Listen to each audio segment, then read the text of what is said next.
Hello guys, কেমন আছো? আশা করি তোমরা সবাই ভালো আছো। তো আয়া পড়ছে আর একটা নতুন ভিডিও নিয়ে। তো আমরা যাইতেছি রানিং করতাম। তো আমরা রানিং করতে করতে আয়া পড়লাম দুনপুর মাঠে। তো ওই দেখো এদিকে ব্যায়াম করতেছে আর আমি আর আমার দাদা এদিকে বইয়া রয়েছি। তো তোমরা সাথে কথা হইতে হইতে আয়া পড়লাম বাড়ি। তো ব্রাশ করতে করতে কাকি তারা ঘরে গেছি আর দেখো দাদা এদিকে ব্রাশ করে মোবাইল টিপতেছে। তো ব্রাশ টাশ করে সে যাইতেছি কদুর কাকি তারা বাগানে। তারা কষ্টে কদুর উড়াই দিতাম আর দেখো তারা বাগানে যাইতে সময় কদুর ভিডিও করছি আর দেখো কি সুন্দর একটা ভিউ দেখা যাইতেছে।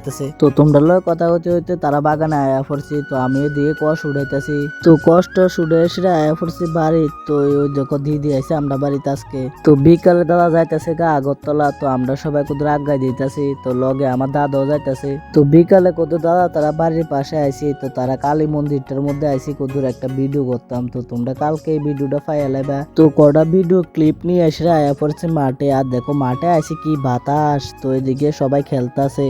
তো আমি কত ভিডিও করলাম আর দেখো কি সুন্দর একটা ভিউ দেখা যাইতেছে। আমি কোনো ফিল্টার লাগাইছি না, এটা একটা রিয়েল ভাবে দেখা যাইতেছে। তো ভিউটা দেখতে কেমন লাগছে একটু দূর কমেন্ট করে জানাও। ভালো লাগলে একটা সুন্দর করে একটা কমেন্ট করে যাও।